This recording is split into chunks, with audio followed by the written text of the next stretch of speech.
afternoon. That was the intro. Good afternoon, everybody. Welcome to our Sunday afternoon edition of Meet the Atheists. It gives me a great pleasure to introduce you to the Global Village Idiot, also known as Al for short. Al, how are you doing, my friend? I'm terrible. My mother's into Satanism. My father's into drugs. And did you really want to ask that question? How much time do you have? Okay, no, we're here for serious conversations, so people want to know. That's about meeting the atheist. I don't know if I would classify you as an atheist because it depends on the definition. So I might just be an agnostic, depending. Well, I'm probably a solid atheist according to the Muslims. Yeah. Well, typically, this is a two-faceted question because people often confuse knowledge with belief. When you're talking about knowledge, you're talking about Gnosticism, and if you know something, you are Gnostic. If you do not know something, you are agnostic. And when it comes to belief, this is where the theism category falls in. So you can either be atheist, which means you lack a belief, you do not believe, or you can be theist, which means a positive claim. You have a belief or you don't have a belief. So, and on top of everything, you can be a combination. There's permutations of this as well. So you can be an agnostic theist, you can be a Gnostic atheist, so there are different permutations of it. But these are all labels. At the end of the day, it comes down to, do you believe that there's a magic man living in the sky that's watching everything you do, every minute of every day, that is prepared to punish you for eternity in a lake of fire for every transgression, every misstep, every curse word, every lustful glance? If you believe that, then you're a theist. If you don't, welcome to the club. So I did grow up Christian, and Me what too. It'll be the Me Too movement now. Right. The thing that allowed me to step away from that was the realization, this saying that Jesus is the truth, the claim that Jesus is the truth. So I then thought, well, if I then make a commitment to the truth, to find that, I would find it. And if Jesus is the truth, then I find it. And if he isn't, I still find the truth. Exactly. So the commitment is to knowledge and to truth. Exactly. And the religious people don't like that. People who are focused on the truth.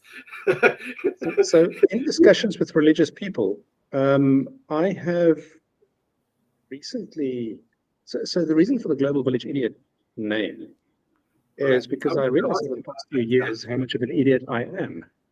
Yeah. I'm still realizing that. And I decided to embrace my inner idiot. Exactly. And to kind of make it public. Right. So I have a little hobby where I play on TikTok and sometimes on YouTube, where I have discussions with people. Yeah. And this is the Global Village Idiot. And there's a version of this called Gimme Dawa, which is an invitation to the Muslims to Gimme Dawa. Yeah. Their version of evangelism. And this is kind of an offer to them to, I'll point out logical errors, because over the years I've now learned how to recognize some logical fallacies. Not that it's an ongoing process, this learning. Yeah. So I return to the lists of logical fallacies in order to learn. And then I return to readings on metaphysics to learn more and to kind of formalize my knowledge. Not that I remember well. It's an ongoing saga. So I said to you earlier, just to mention this to the audience as well, is that I was as a kid diagnosed with ADHD, and I seriously think that I've got autism as well. So I am scared of losing thoughts. So if I interrupt you, it's not because I'm rude, and please be like Jesus and forgive me. That's fine. We will forgive you in advance. No, but I'm exactly the same. I'm not officially diagnosed, but I tend to have my brain makes these connections, and it tends to wrap things in weird and wonderful ways, So I also sometimes find myself losing the train of thought. If I go down a rabbit trail or anything, you are in very good company, because I think we are we are going to sit around the same fire when it comes to that.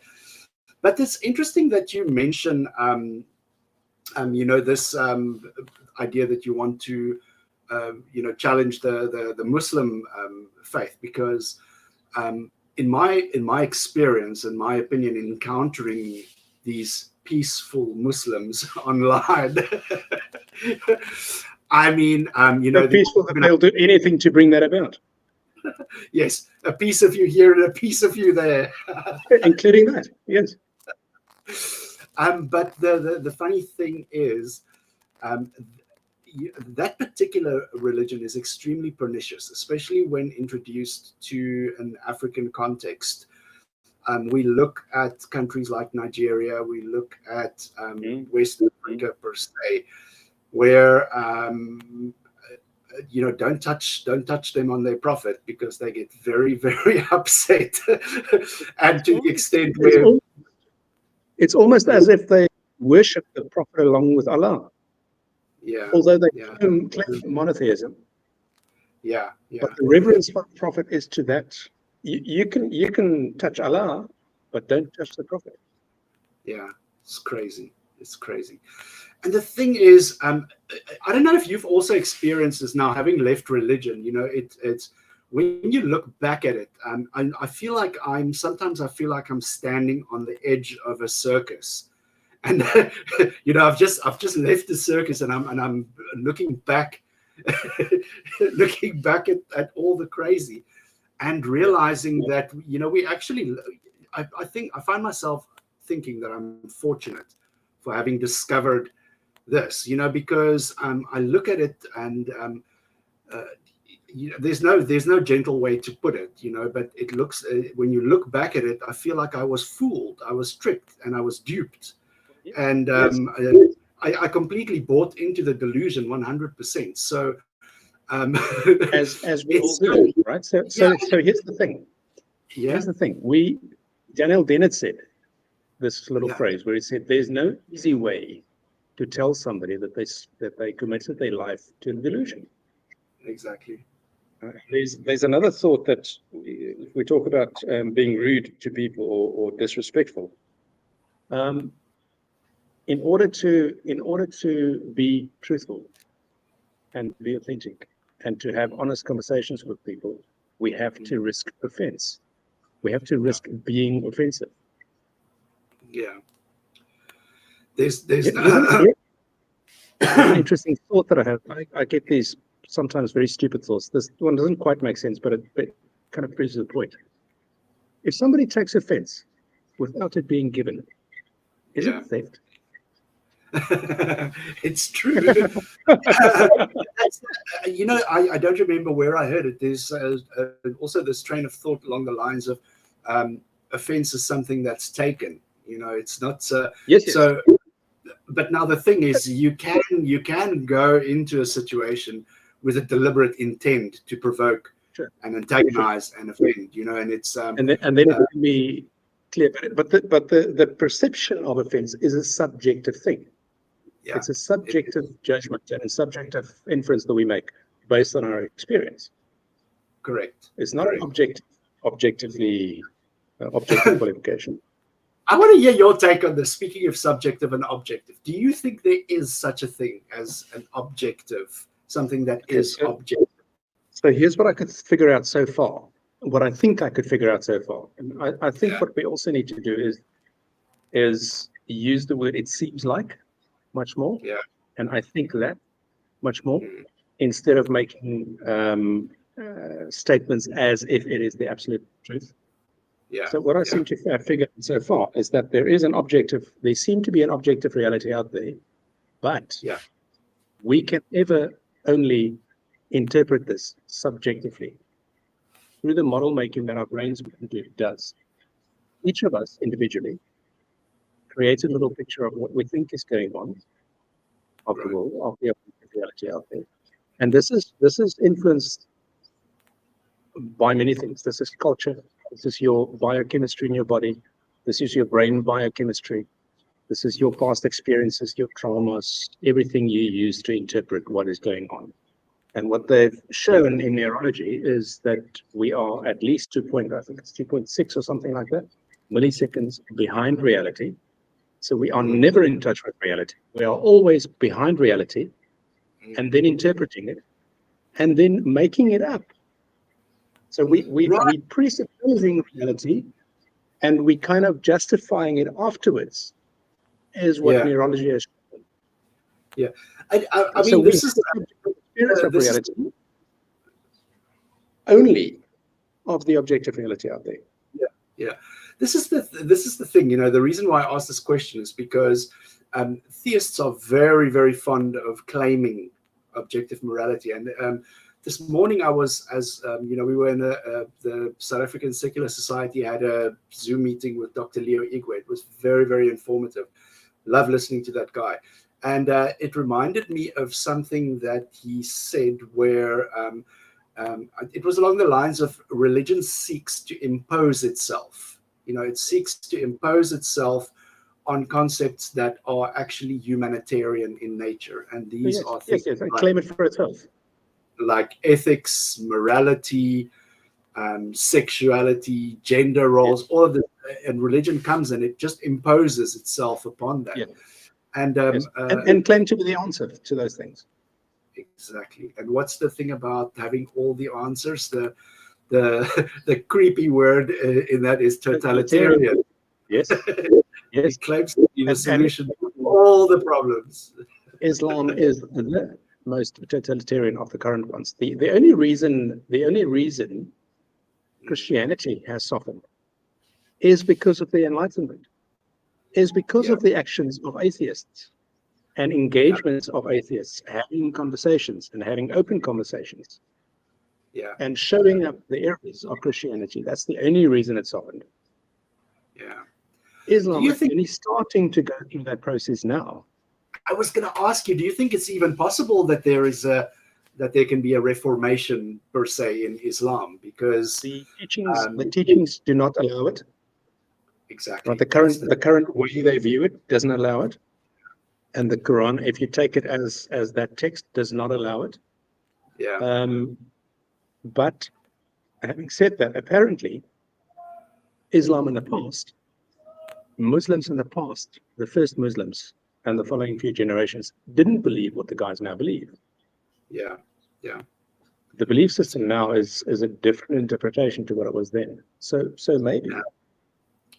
I think, though, that the media, the internet and YouTube and public conversations like this, and then education will grow great lengths to alleviating that and to making it better. And that will happen, I think, over generations. It's not going to be instant.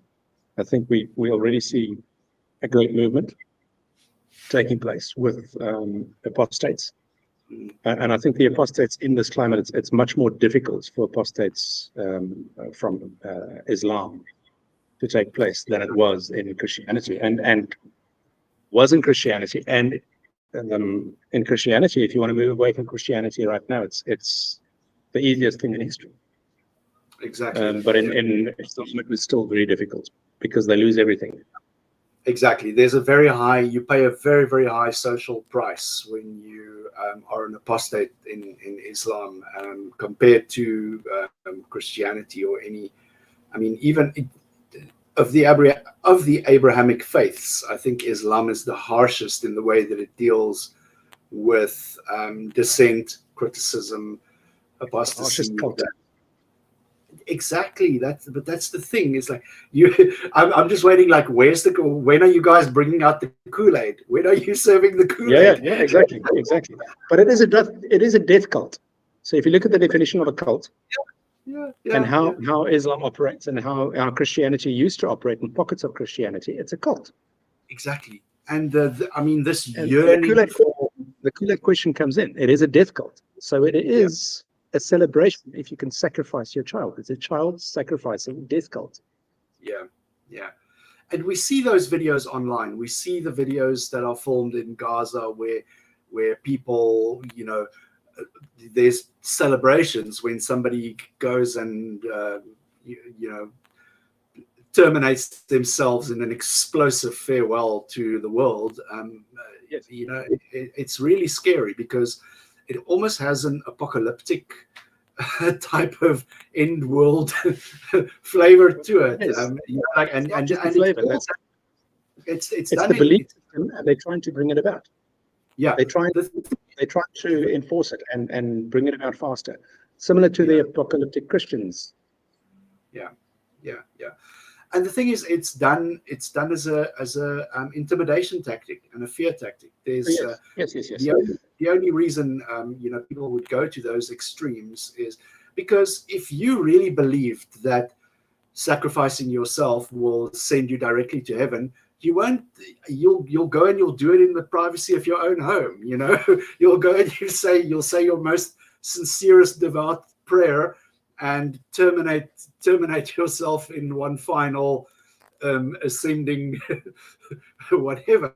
But it's done as a terror measure, and it's Correct. quite scary to see. It's done with indoctrination, and I don't think I've recently started to realize how big a part of our identity, of your individual identity, the social side is, the social part is. So social death to people, being socially disconnected, is worse for some, maybe even for most people, because we're social animals. I'm different. I don't have that because of the autism. I don't keep them on my own. That's wonderful to me. But for most people, I think that not being connected and losing the social is a huge part of the identity. Correct. Yeah. And I think religion abuses that. Yeah. And it does that very well, though. That's something that religion does very, very well, is it creates community. And again, I'm going to have to refer back to this meeting earlier that we had with Dr. Igwe, where he also emphasizes, he said, this is something that we as secular, non-religious, atheist communities need to start doing, is to connect with people, to create spaces where people can converge and discuss these ideas. Because that's the thing that religion does very, very well. If somebody has a problem, they're at the church. If somebody gets married, the church is in there. Provide the net. Social net. Exactly. It has. So just back to Africa. You mentioned the effect of religion on Africa, and especially something like Islam. And Christianity had moved through Africa partly due to the colonizing of Europe. So people must realize that whatever religions they have were probably imposed by the colonizers. And this might make motivation for them to step away. This doesn't mean that the previous things were better. It has been arranged in a different way. What we need to do is educate people. We need to learn how to discern reality, which means you need to understand how knowledge works, which means you need to learn a little bit about logic and about how and what we can believe. And what we can believe is determined by believe, because your believing should come from your knowledge. We should believe only things that we know. Right? So we should understand how knowledge works. We should start to understand how and what we can know. And what we know is determined by how we know. The how we know are the tools and the methods and these things that we use to discover knowledge, like testing it, like using the scientific method, which is the knowledge building tool that humanity has got. It doesn't mean that we should unequivocally trust science or the scientific method. The scientific method in its ideal state is the best thing that humanity has to build knowledge, but it has limitations, and it has been corrupted in several areas. And we must recognize that, and we need to fix it. It's been shown to have issues in the peer review area because there's no protective mechanism built in. It can be easily corrupted in the peer review area. it assumes a good faith player, Right. and then you have corruptors coming in and abusing that. Yeah. And it's been shown to be, for example, psychology has got replication issues. And the thing about science, Psychology is a particularly soft science. Come on. It's not. psychology is apparently mostly nonsense because it can't replicate. That's why I call it a soft science. And the same with social sciences. So I think what we need to do, and this is something that I would love to get done, maybe with your help. But look, we'll for what I'm going to describe now, let me start back. Let me start earlier. Okay, so what humanity needs, one of the things that make humanity very successful, made us great, is this ability to use language and symbolic concepts that we hold in our brains, and to unite groups and to work together to get shit done. Okay, that's what made humanity great. The issue is that we group identify, and we have this in-group, out-group thing, and we say the other group is bad and our group is great, and then we grab resources for our in-group.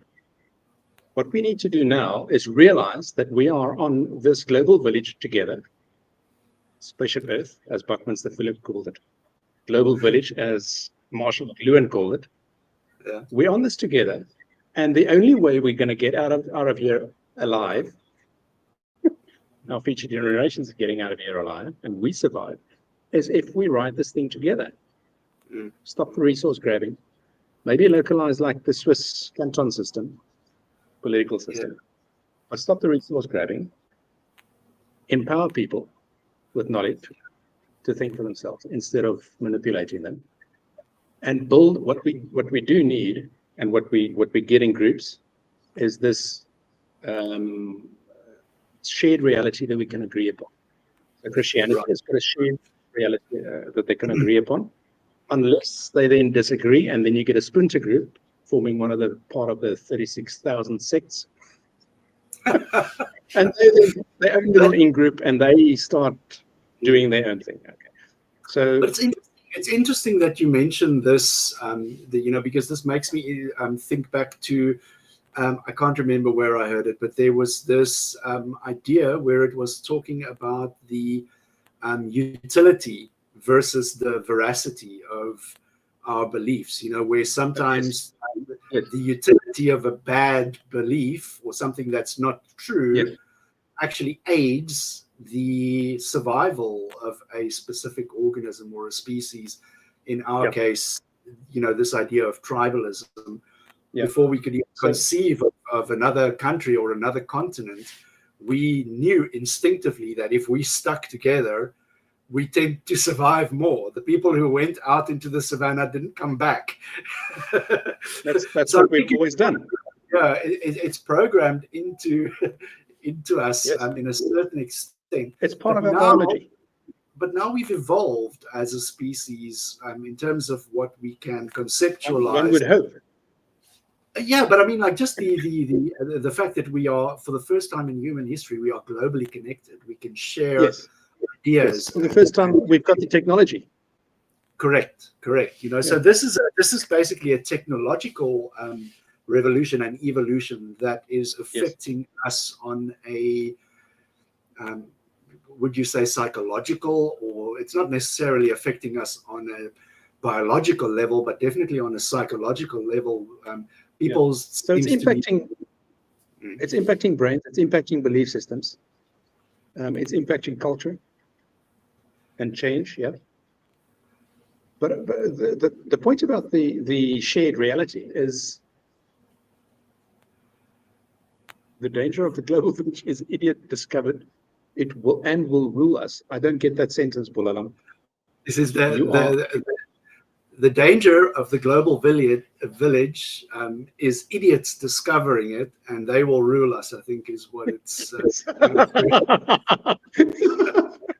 It's interesting. The etymology of idiot, the origin of the word idiot, is apparently, it's interesting. I thought always it meant stupid, right? And I embraced it because I realized how stupid I am. But apparently it means, it's a Greek word, the origin, and it meant one-sided, somebody that didn't participate in group and politics. Right. So that suddenly after choosing it, it suddenly makes complete sense to me in terms of my autism. Yeah, yeah. And not being a group kind of person. Right. It also has to do with believing in the gods. Yeah. In That's the true. religious state, the origin. And then it changed to Latin, and then it changed to Old French, and then it became Old English, and now English. And it starts to mean... I love the way Italians say it. You know, they say it with such gusto. Idiota! Idiota! So this is also an easier way to start conversations, just by admitting that I am stupid. Yeah. And asking Exactly. and this across thing. There's stuff that was said, I know nothing. Only thing I know is I know nothing. I love that. You know, I embrace not knowing. I love, you know, I wish everybody in their life can experience. It's almost like a meditative state, you know, like the Buddhists talk about this space where your mind clears and there's a blank slate, you know. And for me, it's that moment when I can say, fuck, I don't know. Yeah. You know, and instantly the pond is clear. There's not a single ripple on the water, and I can start from fresh. You know, it's a blank slate, a tabula rasa. So what is the actual state of it? I fucking love it when that happens to me. And some people don't. People feel very insecure at an absence. It is an ego thing. Yeah, it is an ego thing, and I have to fight against that. So I enjoy being wrong. One of the things that I've discovered since I was small, I enjoy coming up with new ideas or learning new things, right? So I like the novelty. It's the ADHD part of me that has that. But part of that also is I love learning that something is not like I used to believe it is. So when I realize there's this other way of believing, not Christianity, and that I could maybe see the light and find truth, that tickled me. I got a rush out of that. Now when I speak with Muslims and other religious people, I come with the perspective that I've discovered. I think I've discovered a few things about how to think and what we can know and stuff. But there's going to be a lot of stuff that I don't know. So often because I don't know, part of the reason I do the Muslim thing with Gimme Dawa is that the Christian, everybody has done Christian. Yeah. Everybody has, Christianity is being done, is being attacked, is being discussed. Almost nobody is doing the Muslim thing, especially not a non-Muslim. A lot of the ex-Muslims are doing the Muslim thing. So it's kind of a fresh state, but it's also a fresh state for me. I spent about two years in deep discussions with a Muslim whose father was a Tablighi Muslim. Tablighi is like an evangelistic Muslim, like a they go and they get people, bring them back to Islam. Yeah. So we had 2 years of intense discussion, almost daily, having coffee and a discussion on this. And this is where I started to learn about Islam. And I still have, because Islam is so complex and intricate, and has been studied intensely by the Muslims and Muslim philosophers. Whenever I get into conversations with a Muslim, there's something that I learn. There's something where I go, oh, I haven't heard about this before. Now I've got something else to go and think. And maybe I'm wrong. It always keeps me on the back foot. I'm going, maybe you're right about this. On that topic, right? I have to ask you your opinion. You know about. I want to have opinions. Or beliefs. I don't want to have beliefs. It's like Matt said. I want to believe as many true things as possible and as few false things as possible. Yeah. Right. So allow me to rephrase it then. I want to hear your thoughts on the concept of Burak. You know what Burak is? It's the mythical horse with the wings that carried the flying donkey horse that carried the prophet from the one end of to the other end in the matter of a night. Like, what are you supposedly then? So yes, I say to Muslims, whenever I have a discussion, when somebody uses the word prophet, insert the word supposed prophet. because it's not been proven. If you use the word soul or spirit or God, insert the word supposed, because you're presupposing this thing. You don't have any knowledge of this. You are being told the stories about this thing. There is zero evidence for this. There's only eyewitness accounts, supposed eyewitness accounts that we are asked to believe, which means everything is hearsay, which is not evidence. The worst kind of evidence. It's the absolute worst kind of evidence possible is witnesses. You know, like even an eyewitness, it's not reliable. It's not. Yes. Let me test this concept. Okay, so your question about what I think about that? Yeah. I think it's myth making. I think it's stories that people told. I think that the prophets' behavior that they exhibited during the so-called revelation, it shows epilepsy. There's a crowd called the two Muhammads. Muhammad, I can't remember their names. The two Muhammads did a brilliant expose on that. They got experts involved, epilepsy experts and neurologists involved in that. They did a whole thing of this. It was a series of something like 5 or 7 episodes.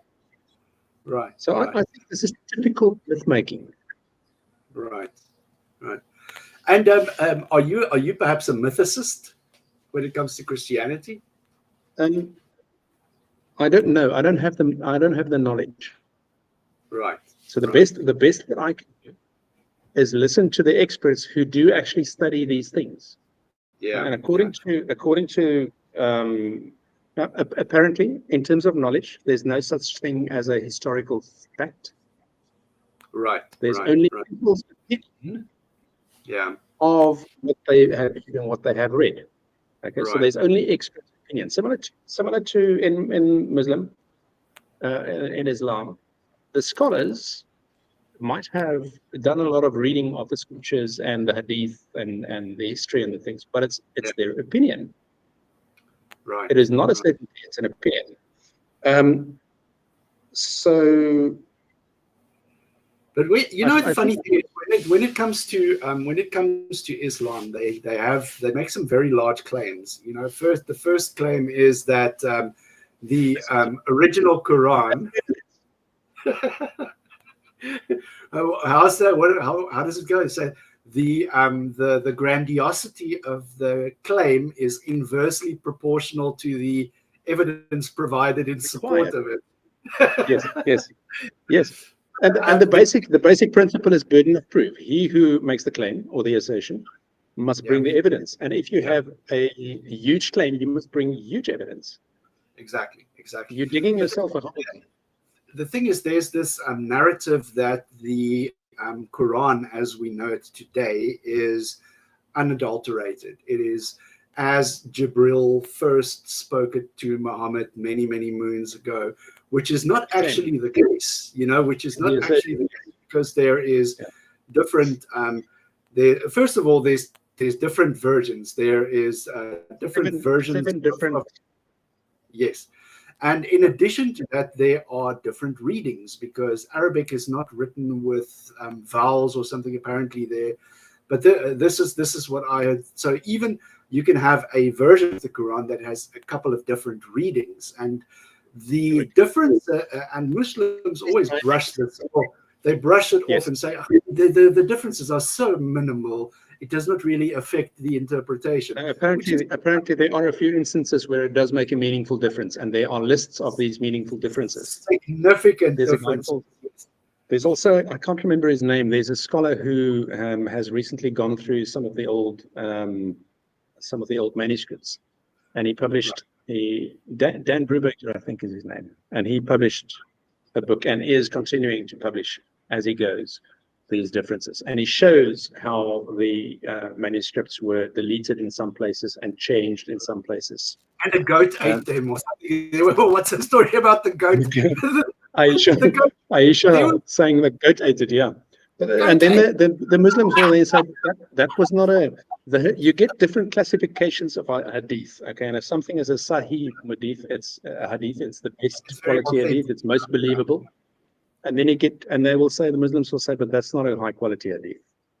It's not a believable hadith anyway, so you can't use that as a, It's like the same thing that the Christians were sitting somewhere, in the 1st or 2nd century at some council, and they were just looking at all the different manuscripts and going like, this one, not a chance. Yeah.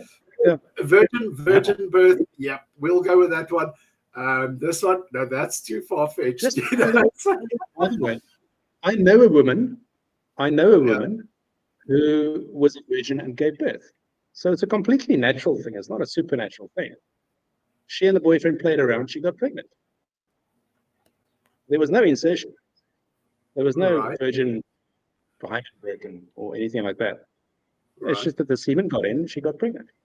It's completely naturally possible. Nothing supernatural about it.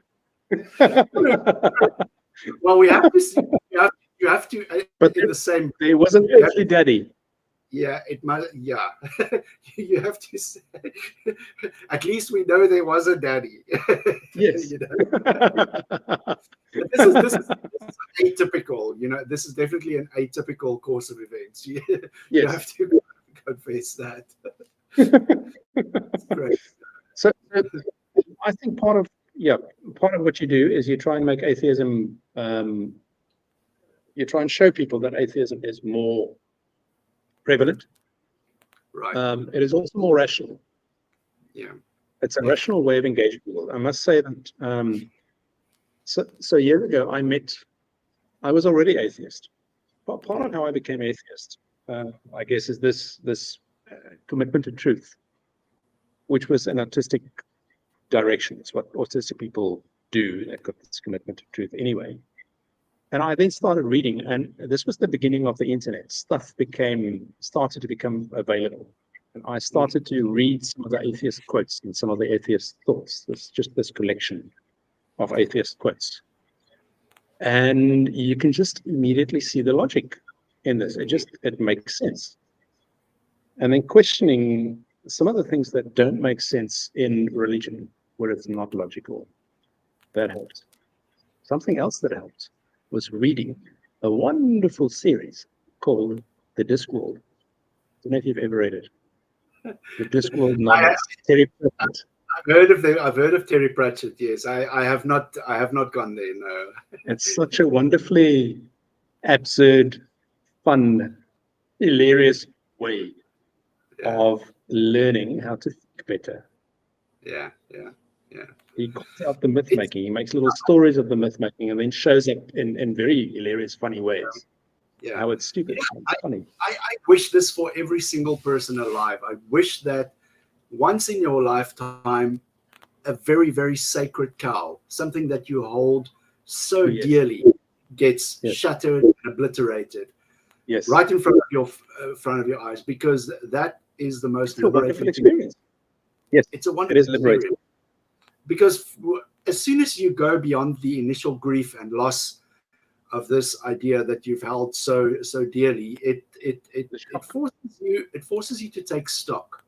Basically, forces you to do an inventory, and in that inventory, you also examine your practices of attaining and retaining knowledge and beliefs. So I wish that for anybody who wants to really discover themselves and to have a deeper understanding of the inner workings of how you formulate your beliefs, how you go about ingesting what the world provides for you, have one of your most deeply held sacred beliefs shattered right in front of your face, grieve about it, feel bad about it for a week, mope around, and then when you come out on the other side, you'll find that you're a new person. It truly is. How you might be wrong. I beg your pardon? Consider how you might be wrong. Yes, definitely. And I like being wrong. It's like I think it was Arun Ra who said he likes being wrong. I think it was him who said it. Or Matt Hunt said, I like being wrong because then I'm not anymore. Exactly. Yeah. Covering that I'm wrong. And I don't know why this being wrong or an admission of error it fills religion with such fear and resistance, because they want this certainty. there's this insecurity that if Yes. you can scratch the surface and just discover one blemish, that the entire thing is ruined. And that kind of thinking pervades the way that it approaches life. I mean, you look at, for example, purity culture, that it subjects young women and young men to, and it's like just one touch and you blemished, instead of actually equipping people with real world skills of how to interact with the opposite gender, and what kind of what good relationships look like. It actually creates this barrier, and it polices how people are supposed to interact, and it ill-equips people for the eventuality when they do encounter people on an open playing field. Now all of a sudden everything's game, and it's a weird way.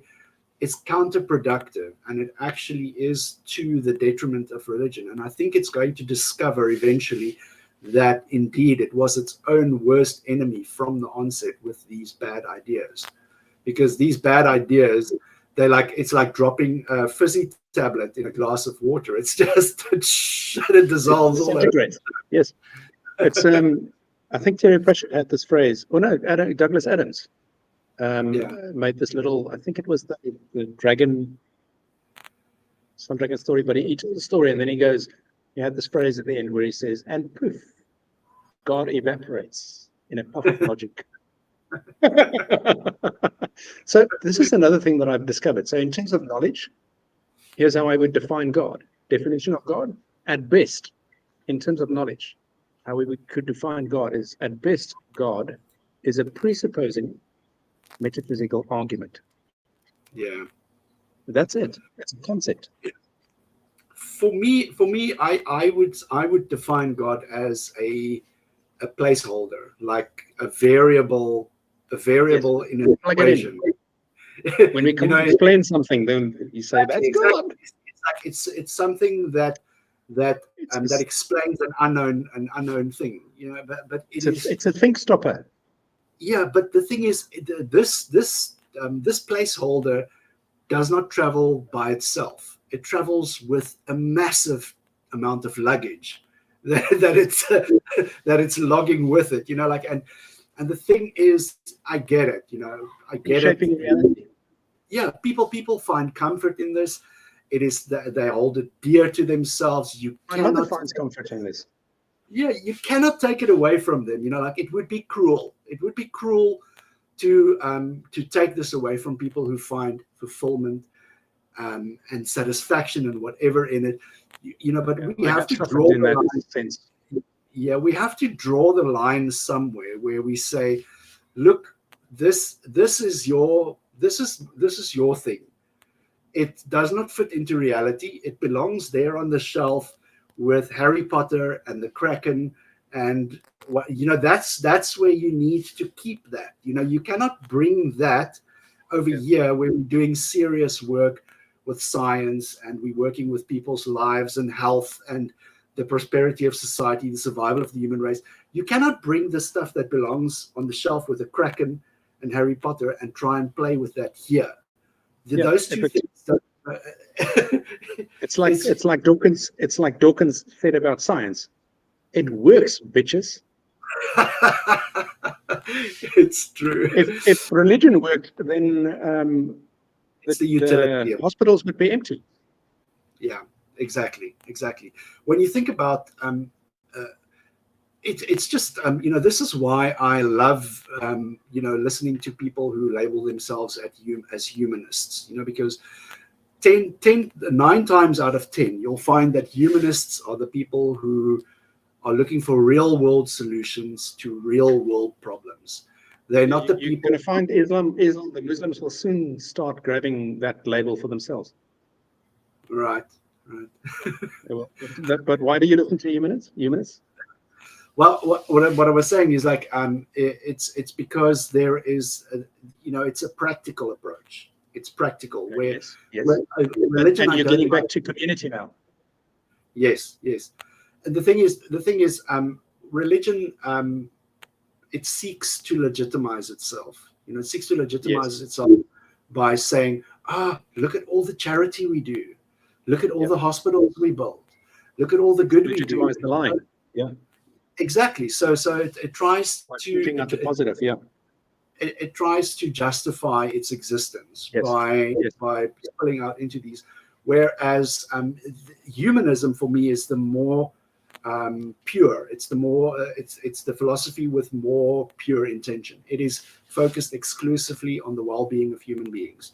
Whatever benefits humanity is something that can go into the human manifesto, and whatever is at a disadvantage for humanity is something that we can consider as detrimental. We shouldn't include that as part of humanism. And it's a philosophy that is human-centric. It's focused on humanity first, not focused on. Which means veganism doesn't fit into that. Don't get me started. Veganism is an ideology. Just like Marxism is an ideology. It's a religion. Yeah. Funny that you mentioned Marxism, because our continent has got a quite a history with the Marxist and communist ideas from China, the northeast of the world. And even now, you'll find that there is a very strong investment of Chinese resources in African countries, where they are investing heavily in infrastructure. And to a certain extent, I don't think that China is per se still a communist state. It does have some leanings of communism left in it, but the Chinese people that I encounter in the West are purebred capitalists. Purebred.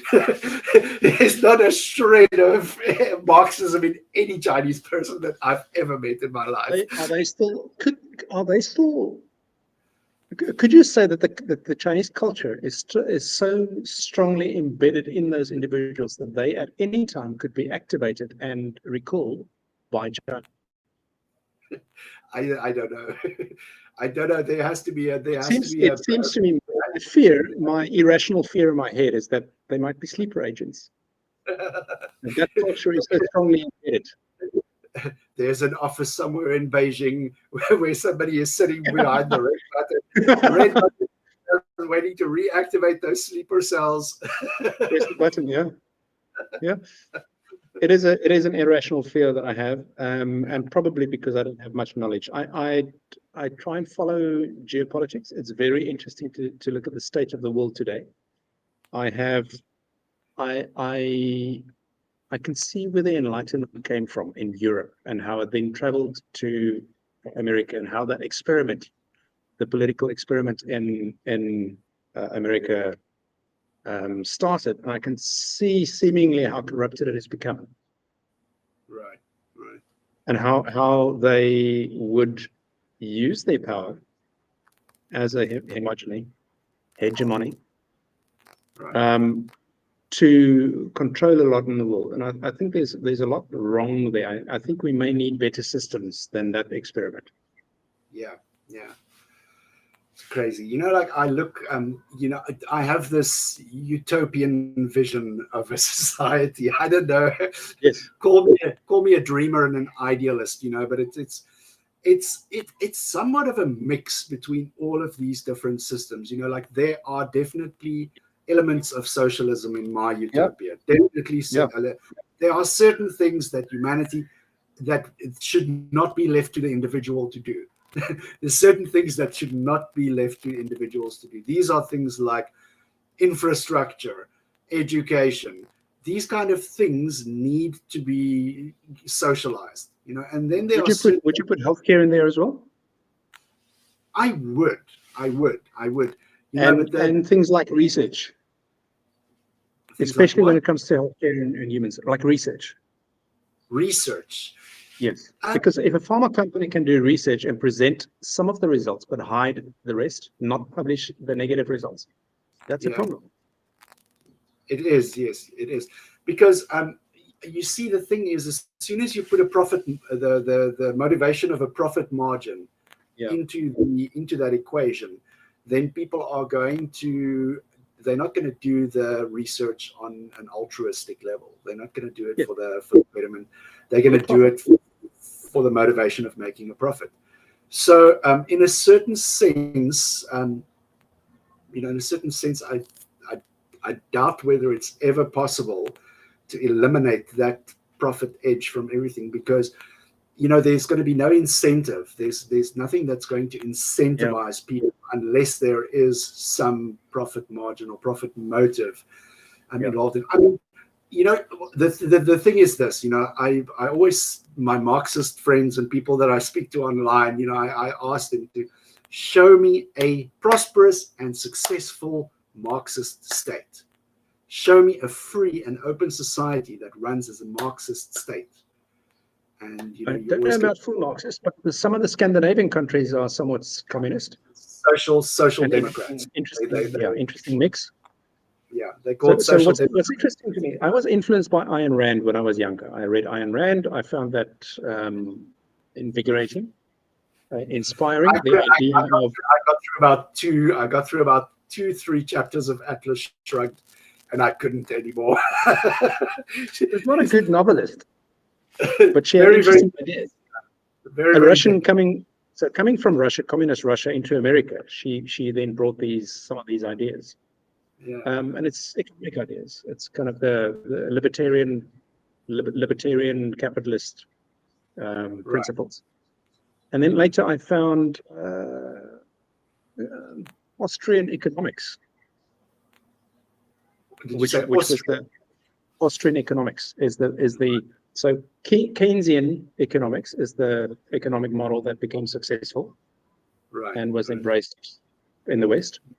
And Austrian economics, Ludwig von Mises was the one that lost, but almost makes more logical sense. It's more old school, hard money kind of economics. And I have this. This area is highly complex, which means it's less knowable, which is a problem for me, because how do you know? Any complex system is less knowable. Now, in human biochemistry, it's still very complex, but you can run randomly controlled trial RCT gold standard tests in that environment and figure out stuff. You can. So what you do in an RCT trial is you control all the factors, and you only move one factor, and that allows you to see the mechanism, to see what moves what, so that you don't make the error of confusing correlation for causation. Right. So I also like to collect these little principles. Especially if there's a lot of moving parts to a system like this, like we're trying to get to the heart of what makes a system tick. There's so many different, if you're standing in front of the system machine, there's like thousands of different dials, and you can put them in all different permutations, so there's so many, like you say, auxiliary factors and things that influence this, that there's a guy on YouTube that was featured a few times, and he talks about how economics, for example, is not a science, because a science is predictive, and macroeconomics cannot predict. So it's bullshit. It's bullshit.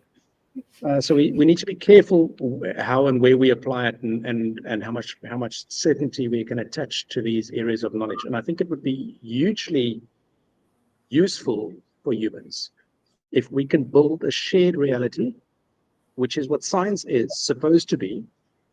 But science has lost a lot of trust and is broken in many places. We need to fix it. But if we can, for globally, there is an intentional reason to pretend economics is complicated, says Bulala. Are you getting conspiracy on us? I would also, just by the way, I would stop calling things conspiracy theories until there's evidence, because a theory is underpinned by evidence. We need to start calling these things conspiracy hypotheses. Yeah, it's true. Yes.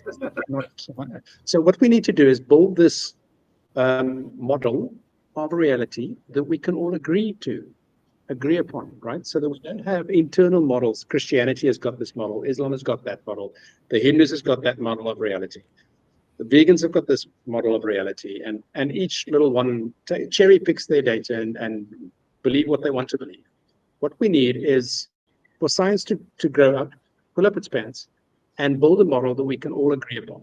And where it gets fuzzy, we need to indicate that it gets fuzzy. So at the core, we need to say, this is what we can believe with the most certainty, it's got the most accuracy, and here's where it's getting fuzzy, and we don't know anymore, and now we start inferring. Now we start making shit up, and it needs to be tested. We need to start getting clear on that. If we have that shared model that we can refer to, Right. then we should be on better grounds to start agreeing to things and to start jumping from there into morality decisions that we make about. Capitalism loves to gatekeep these things, like they gatekeepers of these things because there's an inherent profit margin. If you don't gate, so this is the problem. This is the problem that I have. Yes, you're right. You're right. So gatekeeping. So here's a problem that I have. I love the libertarian idea. Okay, making your own decisions, but it comes with a lot of assumptions. It comes with the assumptions that you have all the knowledge, that you know all the things, and that you can make, that every decision that you can make is an optimal decision. This is untrue. This is why we need each other. This is why we need each other. Okay. Right. Along with that, capitalism is underpinned by the libertarian idea, by the making proper decisions, and then the profit margin. It's underpinned by this. So the idea is this: each person owns themselves. We're sovereign, and you are able to, because you own yourself, you can produce, and you own what you produce. And you then decide to make the price on that. You decide what to sell it, where to sell it, what to sell it at. And your market is the same. They are also free people. This is free market economics, able to make their own decisions, but then creeps in a lot of manipulation, marketing, okay, and then profit maximizing.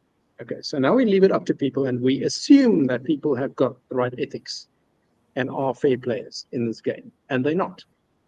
Mistake number one. This is mistake number one. And rational people, we're not rational. We know for a fact that we're not rational.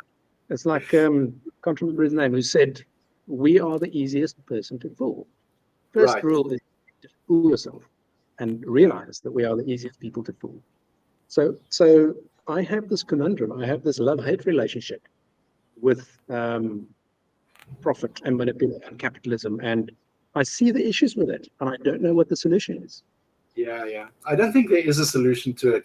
The solution to it would be to strip humans of greed. If you can eliminate greed and self-interest from humanity, then probably those systems can work. But there is just something to get rid of the ego.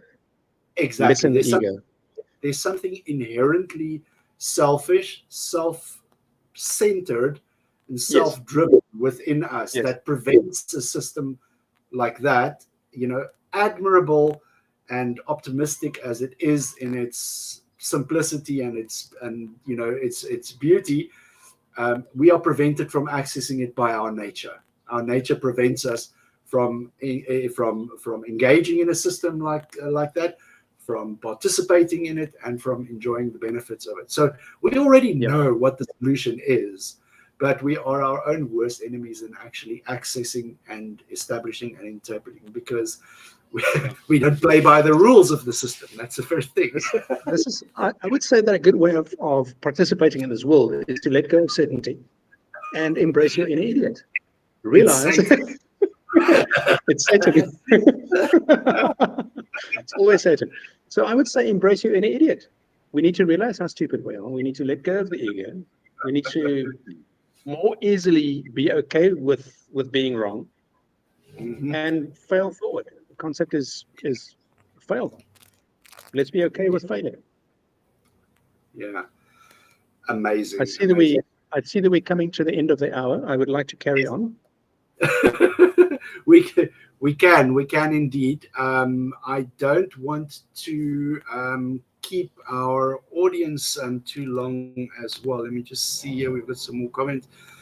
Thanks for the live stream, guys. I'll view this later tonight. I need to catch up with some garage cleanup. You're welcome. We'll catch you on the flip side.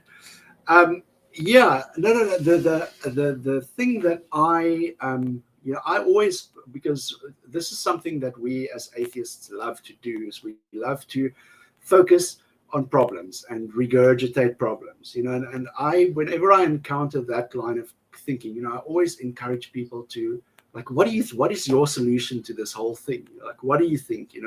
What does your utopia look like? So, what does your utopia look like? What is there's a YouTube thing that I've marked to check. I'm a playlist crazy.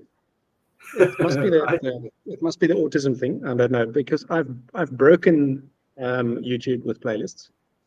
Right. I've created the biggest Islam playlist on YouTube. You cannot find it unless you have the link. You cannot find it unless I have the link. It doesn't show up in the list anymore. And there's a video that is called "The Dangers of Believing in Utopia." The Dangers of Utopia, that I still want to watch. I haven't watched it. Okay, so I don't know if we should believe in utopia, but we need to have some idea of the future and how we want the world to be. But I think if we hold on to, if we're too certain of that concept, or if we hold on too hard onto a too clearly defined concept that we want to have happen at all costs, that becomes dangerous. So we need to be open to change and to relearning, to learning how we're wrong about that concept, even about that ideal future, that ideal utopia that we hold. Yeah, because do you think your utopia is reachable? I don't think that there is a utopia that everybody will share. Everybody has. It's a subjective thing. So when people when people talk about these idealized versions of the world, like, I want to live in a world where nobody is hungry, where everybody is fed, where nobody lacks, where nobody gets sick, where nobody dies before their biological clock eventually runs out. Like, I want to live in that kind of a world, but I know it's not reality. It's not reality.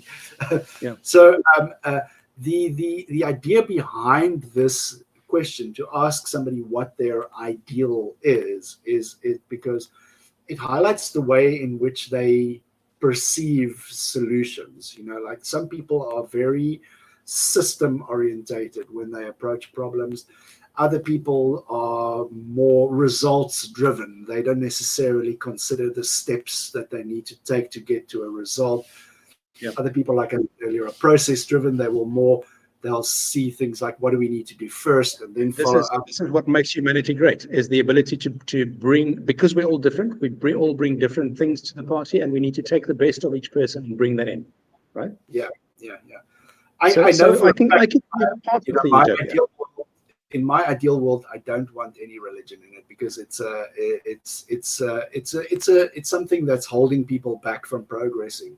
I can see, you can Google, you can search on Google, you can search on YouTube, and you'll find it's not going to take you like 30 seconds to find a set of results where it shows you how religion is the factor that retards progress. Yes. I've built a little playlist.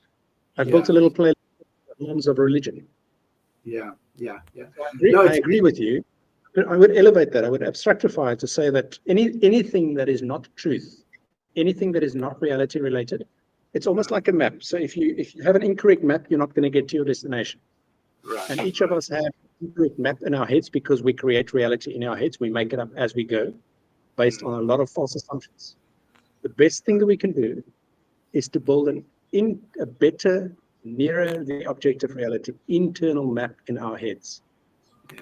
So that we get closer to reality, realizing that we're all delusional to different degrees. So just try and lessen the delusion. Exactly. We try and improve our model, get our internal map closer to reality. I think that's the best we can do. You're going to milk that one, aren't you? Yeah, it's crazy. This is the thing that I think our current culture, now in the year 2024, which is almost drawn to a close, we are becoming. I encourage people still to go out there and have authentic human interactions, because I'm starting to encounter a new breed of people who are they're conditioned to online interactions more than they are to IRL. Ask, like this? Do you mean like this? But what I'm referring to is like people tend to be more emboldened to just spread bad ideas online than they would be in person. Somebody, for example, and I'm reflecting. This is introspection. Like I'm far more likely to tell somebody that they're a stupid asshole online than I am to their face. Because you can't get hit online. Exactly, but because there's a level, and as well, there's a level of perceived anonymity. It creates this. Similar to sitting in your car. Your car creates a little bubble around you, and people act in all kinds of weird ways inside their car. You get this perceived sense of anonymity, or that you're untouchable from a situation, and it's going to affect the way that we develop as a species. This kind of perception, it's going to make us. It's going to change the zeitgeist of people in a certain sense, because you can see it in the way that the new. I mean, I'm speaking like I'm an old fuck, like I'm 50, so I see it in the newer generation. I see the newer generation of people, there's a completely different mindset, they've got a completely different mindset about how they socialize, how they interact, which is something that I never experienced. We come from the unplugged generation. Correct. It's very strange. I gravitate towards the plugged, I must say. Yeah, I like the plugged generation. Me too. And the environment. There's a guy who wrote a book called, I can't remember his name, called Snow Crash. Don't know if you come across that. A novel called Snow Crash, and it's about this environment online where people then. So this is into the future. Humanity has now gotten to the stage where we basically recline in chairs, we plug in our feeds into our arms, and we get into this area, almost like Second Life. Yeah. Less connection online, which makes us less empathetic, Buleleng. Yeah. That's the truth. That's true. And I have a problem with empathy in any case. And he wrote a book on in this future, we live in this digital environment, just unplugging sometimes to feed and do other things. But most of the trade and interaction gets done in this environment. And then the story is about viruses getting downloaded into the mind. Right. Mind viruses that you need to then fight. And in this environment, there are power groups. So religion is one group on its own. Trade is another group. And there's drugs or something like that is another group. And then there's one guy who is a power group on his own. Because he's got an atom bomb strapped to him with a heart monitor, and if anybody takes him out, he takes out the world. Was he Muslim by any chance? It's probably a reference to that. I don't know. But yeah, the empathy thing. I'm not naturally empathetic. I'm in a mixed race relationship. Having grown up in racial South Africa. In apartheid South Africa, so we have very interesting conversations, and I'm learning a lot, and I'm also learning a lot in the sense of empathy, and that I'm not naturally empathetic. Yeah. And the point that I learned from Claire is that I need to, and I realized this a few years ago. Also, is this principle of self-knowledge. I've been in most of my life, I've been outwardly focused, and I have learned about things on the outside, and I have taken what some people have said as reality or truth, and I've taken that on, believing that, like religion and other things that I'm unlearning. And what we need to do, instead of being so outwardly focused, what we need to do is start with the inside. It's like I met a guy called Andre Krokamp some years ago. He's a scientist. He calls himself a psychoarchaeologist. Very interesting guy. I would love to bring some of his contacts on. So he does model making, and he alerted me to a few things. And he said the last journey, the only last exploration that humanity has got left is inside. Yeah. So I need to now start, and I am starting to gain more self-knowledge. I'm paying more attention to my inside, to my emotions that I can't feel really. I'm trying to identify more what we can do and take this inside first. And the only view we can have is the subjective view to the outside. Yeah. This is what I think the last frontier of our exploration, like you said, is when we fully start understanding how we can map consciousness and understand consciousness and the brain, to that sense, because this is the last frontier, I think, in the terms. I mean, saying the last frontier is a bit of an exaggeration, because I'm sure there's a lot of stuff that I'm not familiar with.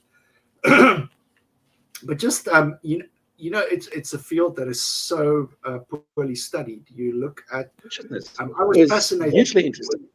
Yeah, when I discovered, for example, this Indian neuroscientist, his name is Ramachandran, V.S. Ramachandran. Yes, he's interesting. Yes, they did this study on split brain person people. Where they have an operation. It's done when people have got severe epileptic seizures. What they do is they sever the corpus callosum. It's the connection between the two hemispheres of the brain. And they put their own personalities. Yeah, and what they do that in an attempt to limit, because they discovered that epileptic seizures come from the neurons in the two hemispheres of the brain misfiring. So what they did is they separated the connection between the two hemispheres of the brain in an attempt to alleviate the symptoms of epilepsy. And they discovered that this creates two separate identities, where when they, for example, that the hemispheres of the brain work different. The different hemisphere regulates a different side of the body. So what they did is they covered, for example, the person's left eye, and then they asked them stimulus about that, and then they do the same thing with the right eye, and they discovered that they're two different people. Now, the one half of the brain cannot articulate, because it's not the language center of the brain, but it can still point. So they ask it questions, and it indicates by pointing to different objects in the room. And then the other one is obviously the one that can communicate. Yeah. Now, like Ramachandran said in the speech that I watched online, this discovery should have sent ripples running through the religious communities, because in essence that means that this whole concept of an individual soul is bogus. It's completely made up. There's another neurologist that said, I specifically tried to remember this, to memorize this quote, because it's so fundamental. He said, our conscious life, in short, is nothing but a post hoc and after the fact rationalization of things that have already happened. Right. That should also change religious people's thinking completely. But it won't, because here's another thing. I'm special. My God just loves me and looks out for me. I'm so special, Exactly made for you. In the whole sense of the whole scale of the cosmos, I am special, Yes. And don't you dare tell me that I'm not special, Out of this massive cosmos, this is only for us. So here's a model that Andre Krokamp created, or a saying, a model that he created. He says, science and religion are both belief systems. Right. How do they? Science is a belief system that changes when presented with new information. Self-correct. Religion is a belief system that does not change when presented with new information. It tries to keep on reinforcing itself. Right. The other thing is also interesting about science is that it's a like you say, it's a self-correcting system. It challenges itself, it tests itself all the time to get the model correct with the external objective reality. That will never completely get right, but it attempts to get there. It's the best thing we have. While religion just keeps on reinforcing itself. It's a power-seeking versus truth-seeking dichotomy. Yeah. And maybe this is too. I don't like the idea of creating simple dichotomies, but it is maybe a good thinking exercise to do this. So one of the things that I could figure out so far is that you get two modes in people: truth-seeking or power-seeking. And there's a lot of power-seeking happening. Power-seeking happens in religions. Power-seeking happens in politics. You made a TikTok about this. What's this? This cancer on the religious. What's this called? The presuppositionalist man. What's his name? Yes. Where you said, you highlighted it in the TikTok as well, where you said there's truth-seeking and then there's power-seeking. Power-seeking, yeah. Yeah. I may be wrong. Maybe there's more that I couldn't identify, but these seems to be like two main modes of being in the world: be truth-seeking or power-seeking. And often truth-seeking is usurped; it's taken over by power-seeking. And what truth-seeking people need to do is to learn how power-seeking works, so that we can protect the truth. That's true. It's true. It's interesting. It's interesting. Al, I can honestly talk to you for days. I really can. But something on you. I'm going to take the idea before we. Okay, and it's this. Apparently, in quantum physics, the clever people say, there's a part of, although there's parts of quantum physics that's bullshit because it is not testable in principle, therefore it's not knowable, therefore it's only interesting for the effects that it has on mathematics. It does something magical, they discover new things in mathematics, but that's it. It's not for reality. Okay, so, but there's a part of quantum physics. Look, there's a part of quantum physics we use to build these machines that we're talking about. Okay, the math works, it gets results. We don't know how it works, we know that it works. And there's parts that's bullshit. But there's also this part of quantum mechanics, quantum physics, that is apparently the best, the two things, the most certain and the most accurate piece of knowledge that humanity has got. The most certain and most accurate part of science. It's some gas that they excite the electrons and then they measure this spectrum or something like that. Now, the certainty is such that whether that you try and disprove it or prove it, it's been shown to be accurate. It comes out correct every single time. Independently, multiple verifications, replications worldwide in independent labs. That's the certainty. The accuracy is apparently accurate to 10 to 14 decimal points now. I have no idea what that means or how it works. I'm guessing that it increased to 14 decimal points because of the better equipment that they have, finer measurements, that kind of thing. I don't know. But this is the best piece of knowledge that we have. My holy book. Where does my holy book fit into your science? So here's the thing. I have a way of measuring. Yes, I've got a way of measuring that holy book. If this is the best piece of knowledge that we have, then we can use this now to grade all the other knowledges against it. All the other fields. I know that you can't really compare fields, that other fields can't be that accurate and they've got their own methodologies. But we should be able to say, this is the best thing. Now let's rate all the rest against it. If you now make a claim about your holy book, where does it fall on the scale of accuracy and certainty that we can apply to it, that we can attach to it? It's going to be very, very low. It's true. It's true. And I think we should do that with all knowledge. Yeah. Okay. I think we should wrap it up here. I want to thank you, first of all, on behalf of all our members. Thank you for spending your Sunday afternoon with us. Tell us, where can people find you online if you've got anything to promote, like your TikTok? I've already posted the link to my hobbies. What kind of content can people find on your TikTok? I play on TikTok and on YouTube and on X as the Global Village Idiots, and the Islam-specific one is Gimme Dawa. And then Clarina and I have something called Albertus Clarina on TikTok, which is a little mixed race discussion channel that we have.